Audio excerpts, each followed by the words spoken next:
데살로니가전서 5장 1절에서 15절까지 우리 함께 읽으실 때 살아계신 하나님의 음성으로 들으시길 바랍니다. 같이 읽겠습니다. 형제들아, 때와 시기에 관하여는 너희에게 쓸 것이 없음은 주의 날이 밤에 도둑같이 이를 줄을 너희 자신이 자세히 알기 때문이라. 그들이 평안하다 안전하다 할 그때에 임신한 여자에게 해산의 고통이 이름과 같이 멸망이 갑자기 그들에게 이르리니 결코 피하지 못하리라. 형제들아, 너희는 어둠에 있지 아니하매 그날이 도둑같이 너희에게 임하지 못하리니 너희는 다 빛의 아들이요 낮의 아들이라. 우리가 밤이나 어둠에 속하지 아니하나니 그러므로 우리는 다른 이들과 같이 자지 말고 오직 깨어 정신을 차릴지라. 자는 자들은 밤에 자고 취하는 자들은 밤에 취하되 우리는 낮에 속하였으니 정신을 차리고 믿음과 사랑에 호심경을 붙이고 구원의 소망의 투구를 쓰자. 하나님이 우리를 세우심은 도하심에 이르게 하심이 아니요 오직 우리 주 예수 그리스도로 말미암아 구원을 받게 하심이라. 예수께서 우리를 위하여 죽으사 우리로 하여금 깨어있든지 자든지 자기와 함께 살게 하려 하셨느니라. 그러므로 피차 권면하고 서로 덕을 세우기를 너희가 하는 것 같이 하라. 형제들아, 우리가 너희에게 구하오니 너희 가운데서 수고하고 주 안에서 너희를 다스리며 권하는 자들을 너희가 알고 그들의 역사로 말미암아 사랑 안에서 가장 귀히 여기며 너희끼리 화목하라. 또 형제들아, 너희를 권면하노니 게으른 자들을 권계하며 마음이 약한 자들을 격려하고 힘이 없는 자들을 붙들어주며 모든 사람에게 오래 참으라. 삼가 누가 누구에게든지 악으로 악을 갚지 말게 하고 서로 대하든지 모든 사람을 대하든지 항상 선을 따르라. 아멘. 종말적 인생이라고 하는 말 자체가 상당히 어려운 말입니다. 그런데 성경에는 종말이라고 하는 말이 있고 또 종말론이라고 하는 신학이 있습니다. 성서신학에 보면 종말론이라고 하는 하나의 별도의 신학이 있을 만큼 성경에서는 종말에 대한 이야기들을 굉장히 많이 하고 있습니다. 기독교는 종말적인 종교라고 할 수 있습니다. 기독교 신앙이 바로 종말에 기초를 두고 있기 때문입니다. 종말하면은 세상 끝 또는 인생의 죽음, 우리 이제 그래서 요한계시록만 생각하는데 그런 의미의 종말론도 있고 또 다른 의미의 종말론도 있습니다. 예수님께서 말씀하시는 이 오늘 본문의 중심으로 복음서와 함께 말씀하시는 이 종말이라고 하는 것은 이미 2000년 전에 예수님께서 이 땅에 오실 때 종말이 시작됐습니다. 회개하라, 천국이 가까웠느니라. 이 말씀은 바로 종말이 가까웠으니 회개하라, 이렇게 예수님이 선포하신 겁니다. 예수님이 2000년 전에 오시면서 종말은 시작됐다고 하는 겁니다. 그런데 우리는 일반적으로 종말은 다가올 세상, 다가올 미래, 아직 종말이 오지 않았고 언젠가는 시간의 끝이 일어날 것이다, 미래의 종말론을 예고하고 있는데 종말론에는 현재적 종말론과 미래적 종말론 이 두 가지가 있습니다. 회개하라, 천국에 가까웠느니라, 이것은 현재적 종말론이고 요한계시록에서 말하는 장차 새하늘과 새 땅이 이루어질 것이다 라고 하는 것은 미래적 종말론을 말하는 것입니다. 근데 우리는 그런 것에 대한 기본적인 소양이 없기 때문에 종말론 하면은 미래적 종말론, 요한계시록에 나타난 종말론만 생각을 하다 보니까 회개하라, 천국에 가까이 왔다라고 하는 말이 무슨 말인지를 이해를 할 수가 없습니다. 분명히 예수님께서 또 세례 요한이 이 땅에 와서 첫 번째 하신 말씀이 회개하라, 천국에 가까이 왔다, 종말이 가까웠으니 회개하라, 이런 말씀을 하셨습니다. 이 말씀은 뭐냐면 현재 이 세상 나라가 전부가 아니고 하나님이 통치하실 새로운 세계가 열릴 것이다. 그래서 예수님께서 이 땅에 오셔서 하나님 나라의 세계를 열어가시는 그러한 일들을 하셨습니다. 그래서 천국이라고 하는 것은 사람이 통치하는 세상이 아니고 하나님이 통치하시는 세상, 그리고 사람의 뜻이 아니라 하나님의 뜻이 이루어지는 세상, 그것이 바로 종말이고 천국이 시작되는 것이다 하는 겁니다. 주기도문에도 아버지의 뜻이 하늘에서와 같이 땅에서도 이루어지게 하옵소서라고 하나님의 나라가 이 땅에 이루어지기를 간절히 기도하라고 가르치고 있습니다. 그러니까 하나님의 나라가 이 땅에 이루어지는 것은 이 세상이 끝나는 것이고 하나님의 나라가 세워지게 된다.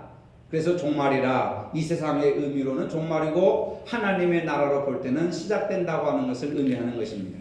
그래서 예수님께서 이 땅에 오실 때에 회개하라, 천국이 가까이 왔다. 이제는 이 세상의 가치관과 이 세상의 이론과 이 세상의 수단과 방법으로 살 것이 아니라 예수님께서 가르쳐 주시고 선포하시고 말씀하시는 예수님의 가르침대로 새로운 세계가 열릴 것이다. 그곳이 바로 천국이다 하면서 2000년 전에 복음을 선포하시고 예수님이 그런 삶을 사셨던 것은 천국을 우리에게 보여주신 것입니다. 우리가 예수를 믿게 됐다고 하는 것은 이미 종말을 우리가 경험했다고 하는 의미이기도 합니다. 예수님을 믿는다고 하는 것은 과거에 내 자신이 주인했던 삶을 청산해버리고 이제는 예수님께서 내 삶의 주인으로서 새로운 주인이 교체가 되었다고 하는 겁니다. 예전에는 내가 중심이었고 내가 주인이었지만은 예수 그리스도를 구주로 영접한 다음에는 예수님을 나의 왕으로 나의 주인으로 주인이 바뀌었다고 하는 겁니다. 세상이 바뀌었다고 하는 겁니다. 세상적인 것이 나의 주인이 아니라 예수 그리스도가 나의 주인이시고 그가 가르치시고 말씀하시는 그 말씀이 나를 통치하시기 때문에 하나님의 나라가 내 안에 이루어지고 우리는 이미 예수 그리스도를 영접하는 순간에 내 안에 종말이 이루어졌다고 하는 것입니다. 바울은 종말적 삶에 대해서 이렇게 설명합니다. 누구든지 그리스도 예수 안에 있으면 새로운 피조물이라 이전 것은 지나갔으니 보라 새 것이 되었도다. 고린도후서 5장 17절에 누구든지 그리스도 안에 있으면 새로운 피조물로서 거듭난다는 그 새로운 피조물이라고 하는 것은 이제는 세상적인 가치관이 세상적인 힘이 나를 다스리는 것이 아니라 주님의 말씀, 주님의 복음, 주님의 뜻이 이제는 나를 가르치고 나를 다스리고 있기 때문에 우리는 새로운 피조물로 거듭났고 세상적인 것은 지나가고 보라 하나님의 것이 내 안에 새로운 가치관, 새로운 질서, 새로운 어떤 생명력이 내 안에 가득 차게 되었다는 겁니다. 이전 것은 끝이 났습니다. 과거는 지나갔습니다. 예수 그리스도 안에서 새로운 삶이 시작된 것입니다. 이렇게 볼 때 기독교 신앙은 바로 예수 그리스도와 더불어서 종말론적인 삶이라고 하는 겁니다. 과거는 지나가고 새로운 복음의 시대가 열렸습니다. 그러면 우리가 종말적 시대에 어떻게 살아야 하는가? 바울은 오늘 본문을 중심으로 해서 몇 가지 교훈을 우리에게 가르쳐 주는데 첫째로는 깨어 정신을 차려야 한다고 하셨습니다. 6절에서 10절의 말씀입니다. 요약해 보면은 어둠에 있는 자들에게는 주의 날이 도적같이 임한다는 겁니다. 도적같이 임한다고 하는 것은 종말이 임한다는 것이죠. 하지만 빛의 자녀들에게는 주의 재림의 날이 도적같이 임하지 못할 것이다 이렇게 말합니다. 어둠에 있는 자들은 자기 마음대로 살다가 갑자기 멸망을 당하지만 빛의 자녀들은 준비하여 살다가 신랑 되신 예수님을 영접하고 또 맞이할 수 있는 그러한 준비된 사람들이라고 하는 겁니다. 열처녀의 비유에서 알다시피 다섯 처녀는 기름과 등을 준비하고 또 다섯 처녀는 똑같이 준비했지만은 신랑이 더디움으로 신랑이 오는 시간을 기다리다가 기름이 다 떨어져 가지고 등불이 꺼지니까 기름을 사러 갔다가 오신 신랑 예수를 영접하지 못하고 결국은 문을 두드렸지만은 문을 열어주지 못했다고 하는 겁니다. 신랑이 오셨다고 하는 것은 예수 그리스도가 오신 것이고 예수 그리스도가 오심으로 종말이 시작됐다고 하는 것을 말해주고 있는 것입니다. 등불과 기름을 끝까지 준비하지 못한 어둠의 자식들은 바로 어둠을 좋아하는 것이고 구원받기 이전에 거듭나기 이전에 제 멋대로 자기 멋대로 살아가던 과거의 우리의 옛모습을 가리키고 있는 겁니다. 어둠의 범죄자들은 밤이 좋아서가 아니고 자기의 범죄 행위가 드러날까봐 어둠이 두려워지기 시작하는 것입니다. 구원받은 성도들은 어둠에 속하지 않고 빛에 속한 자녀들입니다. 어둠의 아들이 아니고 빛의 아들이요 낮의 아들이라고 하는 겁니다. 어둠은 죄와 무지와 불행을 가리키는 것이지만 빛의 자식들은 의와 행복을 가리키는 것입니다. 자신들을 빛의 자녀라고 본 초기 그리스도인들에게 한 가지 곤란한 문제가 생겼습니다. 교회 안에서도 어둠의 열매, 어둠의 자식들의 행동이 나타나기 시작한 것입니다. 빛의 자녀라고 한다면 어둠의 자녀들과 구별되고 달라져야 하는데 그렇지 못했습니다. 바울은 갈라디아서 5장 19절로 21절에서 그것을 육체의 일이라고 합니다. 음행과 더러운 것과 호색과 우상숭배, 주술, 원수 맺는 것, 분쟁, 시기, 분냄, 당짓는 것, 분열, 이단, 투기, 술취함, 방탕. 예수 그리스도를 구주로 영접해서 구원받은 거룩한 백성들이 모이는 교회, 갈라디아 교회 안에 이런 온갖 어둠의 열매들, 어둠의 세력들이 교회 안에서 판을 치고 있었다는 겁니다. 빛의 자녀들이 모인 교회에 어찌 이런 일들이 발생할 수 있었을까? 그 이유가 무엇일까? 여러분 궁금하지 않습니까?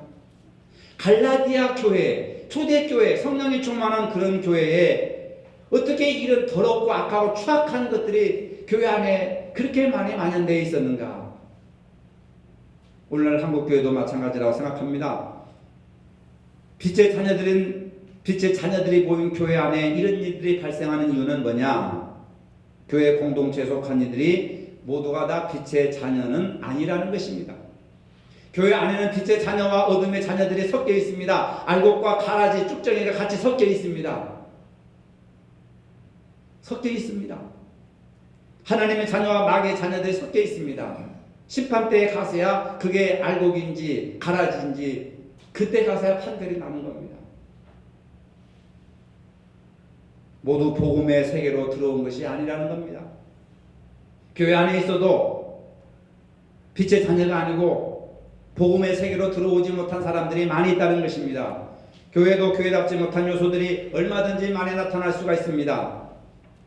시험에 들 수도 있고, 죄를 범할 수도 있고, 싸울 수도 있고, 분열될 수도 있고, 얼마나 많은 악한 일들이 교회에서 자행되고 있는지 모릅니다. 그래서 바울은 빛의 자녀가 된 것으로 끝나지 말고 빛의 열매를 맺으라 이렇게 말을 하는 겁니다. 빛의 열매를 맺으라. 아니 무슨 빛의 열매가 있대요. 근데 에베소서 5장 9절에 보니까 바울은 분명히 말하고 있습니다. 빛의 열매는 모든 착함과 의로움과 진실함에 있느니라. 따라해봅시다. 빛의 열매는 모든 착함과 의로움과 진실함에 있다. 빛의 열매를 맺는데 빛의 열매는 모든 착함과 의로움과 진실함에 있다. 예수님께서도 열매를 보고 그 나무를 알 수가 있다. 빛의 열매를 맺은 사람만이 빛의 자녀가 되는 것입니다. 성경에서는 아직 빛이 비춰지지 않는 이들을 가리켜서 잠자는 자 혹은 죽은 자라고 하는 겁니다. 이것을 영적인 의미에서 죽은 자들은 절대로 열매를 맺을 수가 없습니다. 빛의 열매를 맺을 수가 없습니다. 혼탁하고 무질서하고 개인주의가 팽배한 이 세상에서 우리는 깨어 정신을 차려야 되는 겁니다. 빛의 열매를 맺어야 하는 것입니다. 빛의 자녀로서 살아야 되는 것입니다. 깨어있다는 것은 빛의 열매를 맺는 것인데 빛의 열매는 모든 착함과 의로움과 진실함에 있다고 하는 것입니다. 모든 일을 행할 때 우리는 어떤 자세로 해야 되느냐? 빛의 자녀로서 빛의 열매를 맺어야 되는데 착하고 의롭고 진실하게 해야 된다는 겁니다. 하나님 앞과 사람 앞에서 착하고 의롭고 진실해야 된다는 것입니다. 하나님께 예배드리고 봉사하고 성도들과 교제를 나누고 가정생활을 하고 직장생활을 하고 학교에서나 어디에서나 빛의 열매인 우리들은 바로 착함과 의로움과 진실한 자세로 살아가야 된다는 겁니다. 그게 바로 빛의 열매라고 하는 겁니다. 이러한 열매를 맺지 못하는 사람들이 교회 안에서 큰 소리를 치고 교회 안에서 주도권을 잡으니까 갈라디아 교회 같은 경우는 교회 안에 이런 엄청나게 더러운 죄악의 요소들이 교회를 가득 물들이게 되었다는 겁니다. 두 번째로 바울은 덕을 세워야 한다는 겁니다. 종말적인 삶을 살아가는 것은 덕을 세워야 된다. 11절의 말씀입니다. 그러므로 피차 권면하고 서로 덕을 세우기를 너희가 하는 것 같이 하라. 피차 덕을 세우라. 서로 덕을 세우는 삶을 살아야 된다. 이 얘기는 서로에게 유익을 주어 서로를 세우라고 하는 겁니다. 서로에게 유익한 말을 하고 유익한 행동을 함으로써 서로를 세워준다고 하는 겁니다. 자신의 신앙의 성장만을 위해서 힘쓰지 말고 다른 사람의 성장을 위해서, 신앙 성장을 위해서 힘써줘야 된다는 겁니다. 다른 사람을 세워줘야 된다는 거예요. 피차 덕을 세우기 위해서 권면하라는 겁니다. 덕은 주로 말과 행동으로 나타나는 것입니다. 우리는 말의 힘이 얼마나 큰지 인생 살아오면서 숱한 경험을 많이 했습니다. 어떤 사람들은 말을 하다가 서로 화를 내고 싸웁니다. 부부간의 밥상머리 앞에서 텔레비전을 보다가 또 전화를 하다가 온갖 여러 가지 일들로 기분 상할 때가 얼마나 많은지 모릅니다. 기분 나쁘게 내어 뱉은 말 한마디가 증오의 씨를 남기고 무례한 말 한마디가 서로의 관계를 나쁘게 만들어가는 겁니다. 그런가 하면 은혜로운 말 한마디가 길을 평탄하게 하고 즐거운 말 한마디가 사람의 기분을 좋게 합니다. 어떤 때는 유머의 한마디가 긴장을 풀어주기도 합니다. 늘 스스로에게 나는 재수가 없어, 나는 부모를 잘못 만났어, 나는 팔자가 기구해, 나는 뭘 해도 안 돼, 항상 그렇게 부정적인 생각을 하는 것이 사람들의 습관이 되어버렸습니다. 그런데 좀 더 바꿔가지고 나는 반드시 잘 될 거야, 나는 성공할 수 있을 거야, 나는 건강할 거야, 이렇게 긍정적인 말을 하면 그렇게 되는 것입니다. 왜냐하면 말은 씨가 되기 때문에 그렇다. 잠언 18장 21절에서 이렇게 말합니다. 죽고 사는 것이 혀의 권세에 달렸나니 혀를 쓰기 좋아하는 자는 그 열매를 먹으리라. 좋은 말을 하면 좋은 열매를 먹고 나쁜 열매를 말하면 나쁜 말을 하면 나쁜 열매를 먹게 되는 겁니다. 단 말을 하면 단 열매를 맺고 쓴 말을 하면 쓴 열매를 자기가 먹는다고 하는 겁니다. 그래서 그 열매를 말한 사람이 먹으리라. 말하는 것은 결국 자기에게 부메랑이 돼서 돌아온다는 겁니다. 혀의 힘은 대단한 것입니다. 사람을 살릴 수도 있고 죽일 수도 있는 힘이 혀의 권세라고 하는 겁니다. 우리는 악한 말로 험담과 비방과 거짓으로 이웃에게 상처를 주거나 인격을 파괴시킬 수도 있습니다. 그러나 어떤 말은 낙심하고 있는 자들에게 위로가 되고 격려가 되고 듣는 사람에게 소망을 주는 말을 하는 경우도 있습니다. 듣는 사람의 마음을 밝게 하는 말이 있습니다. 바울은 에베소서 4장 29절에서 이렇게 말합니다. 더러운 말은 입 밖에도 내지 말고 오직 덕을 세우는 데 소용되는 대로 선한 말을 하여 듣는 사람에게 은혜를 끼치게 하라. 더러운 말은 아예 입 밖에도 내지 말아라. 그 더러운 말이 결국 자기가 뒤집어 쓴다는 겁니다. 그런데 할 수 있으면 선한 말을 하여 듣는 자들에게 은혜를 끼치게 하라. 여러분, 우리가 선한 입술, 선한 말, 선한 행동을 하도록 늘 우리가 훈련을 해야 되는 겁니다. 덕을 세우기 위해서 선한 말을 하라는 겁니다. 덕을 세운다고 하는 것은 집을 짓는다고 하는 말과 같은 뜻입니다. 집을 지을 때 집을 세운다고 하는 말이죠. 원어로 보면은 상대방의 필요를 따라 그를 세워준다는 겁니다. 상대방이 지금 뭘 필요로 하고 있을까? 상대방이 듣기를 원하는 말을 해줌으로써 그 사람을 세워준다고 하는 겁니다. 이게 바로 덕을 세우는 말이라고 하는 것입니다. 상대방의 필요한 말을 하여 그를 세워준다는 겁니다. 그럼 우리는 어떤 말로 상대를 세워줄 수 있을까요? 대부분 사람들은 칭찬할 때 칭찬을 통해서 그를 세워주게 되는 겁니다. 칭찬은 고래도 춤추게 한다는 말이 있고 그런 책이 있습니다. 상대방의 단점을 들춰내는 말보다는 칭찬하는 말을 들을 때에 서로 호감이 되고 호감을 갖게 되고 기분이 좋습니다. 여러분, 꾸중 듣는 말보다 칭찬 듣는 말을 들을 때 기분이 좋잖아요. 어쨌든 기분이 좋습니다. 관계가 돈독해지게 되고 그 사람에 대한 신뢰감을 갖게 되는 것입니다. 그리고 남을 인정해주는 말을 해야 되는 겁니다. 인간에게는 누구나 인정받고 싶은 욕구가 있습니다. 부모도 그렇고 자녀도 그렇고 부부간에도 그렇고 사회에서도 그렇고 어느 집단에서도 서로가 인정받고 싶은 욕구가 있다고 하는 겁니다. 그러면 그 자체로 인정을 해주는 말을 하라는 것이지요. 그러면 내가 상대방을 인정해 줄 때 상대방도 나의 가치와 인격을 인정해 주게 된다고 하는 겁니다. 위로해 주는 말을 많이 해야 됩니다. 요즘 얼마나 살기 힘듭니까? 이 살기 힘든 세상 속에서 우리가 따뜻한 말 한마디로 위로해 준다면 얼마나 큰 힘을 얻겠습니까? 그 밖에도 사랑한다, 고맙다, 미안하다 이런 말 한마디가 그 사람을 세워주게 되고 그리고 기분 좋게 하고 즐겁게 해주는 그러한 청량제 역할을 하게 된다는 겁니다. 하나님은 우리 인간의 혀를 만드실 때 비난하고 욕하고 저주하라고 지으신 것이 아니라 하나님께 감사하고 선한 말을 하도록 우리의 혀를 하나님이 만드셨다고 하는 겁니다. 온 동네 사람들의 눈살을 찌푸리게 하는 아주 그 동네에서 골칫덩어리가 하나 있었습니다. 사람들은 저 녀석이 커서 뭐가 되겠나 하고 다 그 아이를 피해 다니고 그 부모를 욕하고 불쌍하게 바라보는 시선들이 너무나도 많이 있었습니다. 그런데 하루는 한 할머니가 그 골칫덩어리인 아이의 머리를 쓰다듬으면서 너는 말을 잘하고 사람을 끄는 재주가 있으니 이런 개성을 살리면 크게 될 것이다. 할머니가 그렇게 격려와 위로의 말을 해줬습니다. 이 격려의 말 한마디가 그 아이의 인생을 바꾸어 놓았습니다. 아이는 진지하게 자신의 앞날에 대해서 생각하고 소질을 개발하였습니다. 이 소년이 커가지고 세계적으로 유명한 부흥사인 빌리 그리함 목사가 되었던 것입니다.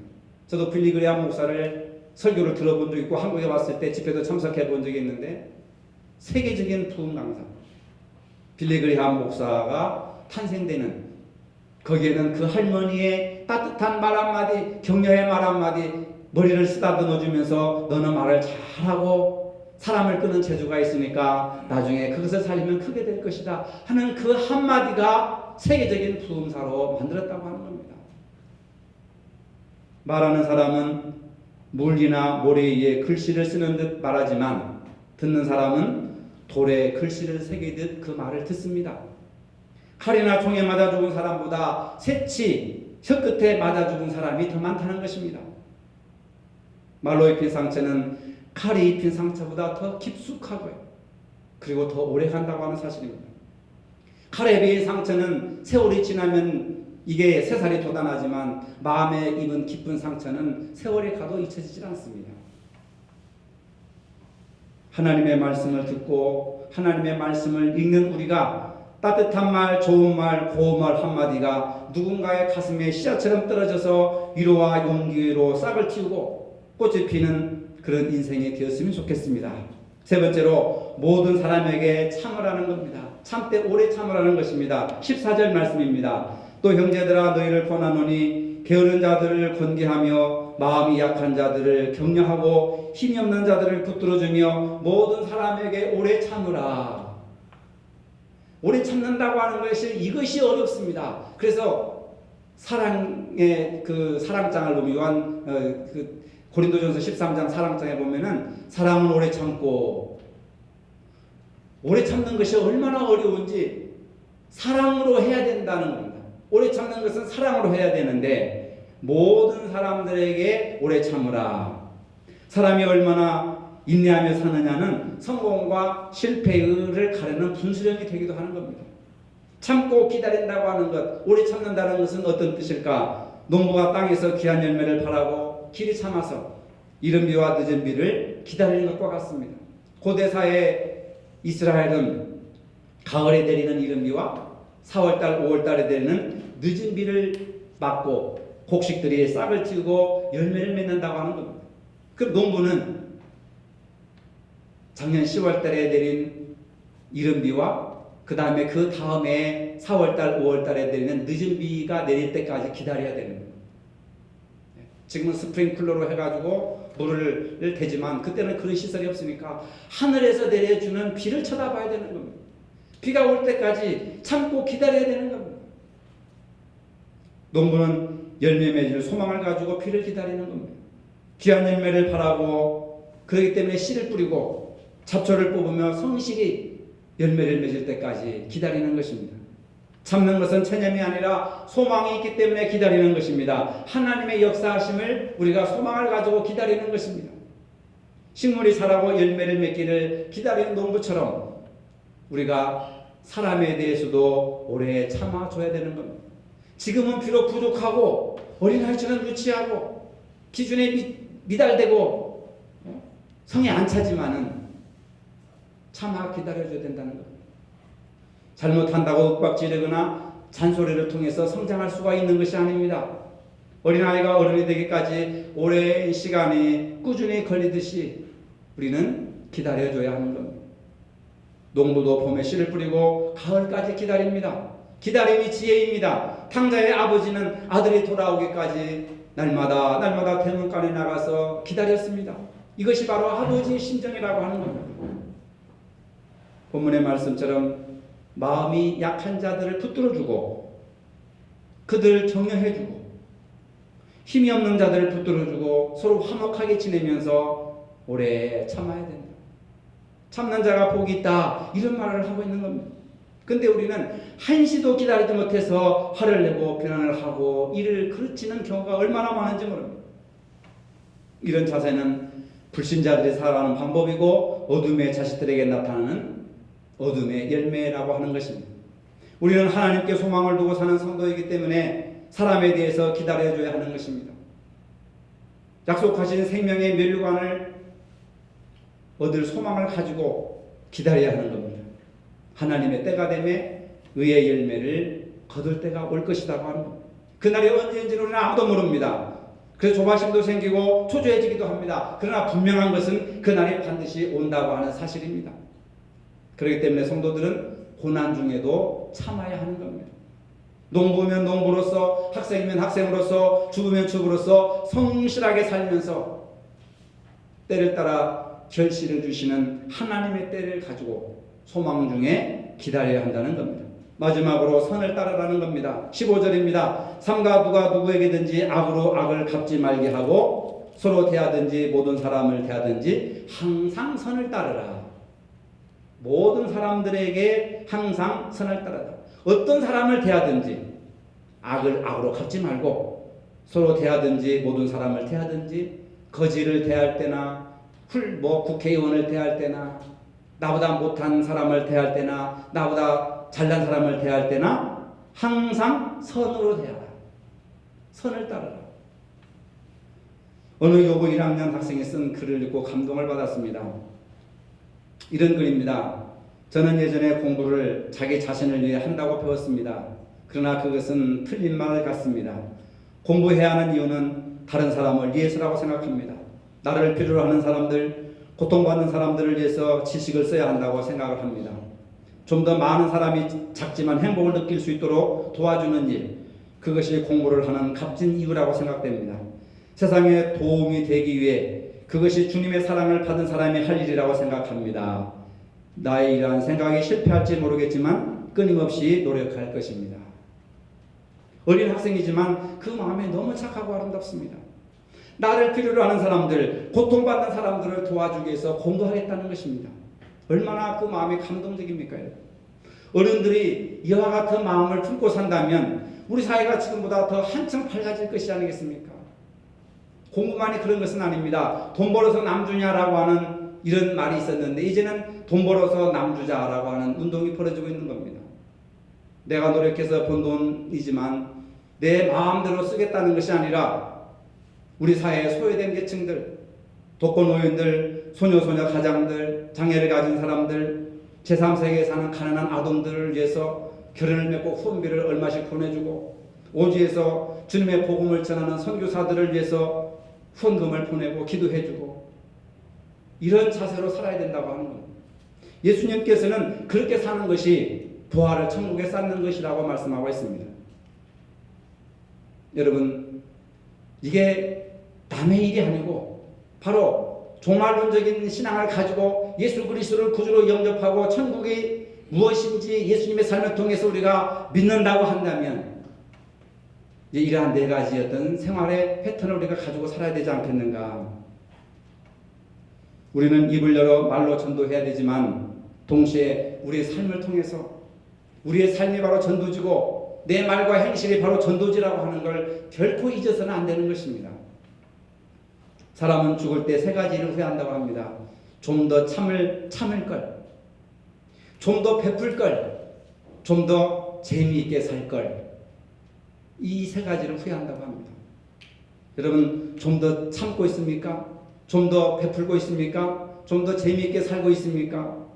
주님 부르실 때 후회하지 않도록 우리 이 세 가지를 기억해야 되는 겁니다. 종말의 삶을 산다는 것은 내 뜻대로 사는 것이 아니라 하나님의 뜻대로 살아가는 것입니다. 우리 시대에 하나님의 뜻대로 사는 것은 깨어 정신을 차리고 빛의 자녀로 살아가는 것입니다. 우리의 말과 행동에서 덕을 세우는 데 힘쓰도록 해야 되는 것입니다. 그리고 모든 사람에게 오래 참아줘야 하는 것입니다. 그리고 모든 사람에 대해서 선한 일을 힘써야 하는 것입니다. 이것이 바로 이 시대에 예수님을 영접한 성도로 종말적 삶을 사는 자세임을 기억하시기를 바랍니다. 거룩하신 아버지, 믿음을 가진 우리들도 하나님의 뜻대로 살지 못하고 우리가 원하는 대로 살 때가 얼마나 많은지 모릅니다. 이제 정신을 차리고 깨어있게 하시고 말과 행실로 덕을 세우는 삶을 살게 하여 주시고 모든 사람에 대해서 오래 참아주며 선을 따르는 삶을 살게 하여 주시옵소서. 그리함으로써 예수님께서 이 땅에 오셨을 때 시작된 종말적인 삶을 살게 하시고 다시 오실 예수를 온전히 영접할 수 있는 구원받은 백성들로 살게 역사하여 주시옵소서. 예수님의 이름으로 기도합니다. 아멘. 이제는 우리 주 예수 그리스도의 은혜와 하나님 아버지의 무한하신 사랑과 성령의 교통하심이 하나님의 뜻대로 종말적 삶을 살기를 원하는 모든 성도들 머리 위에 이제로부터 영원토록 함께 하시기를 축원하옵나이다. 아멘.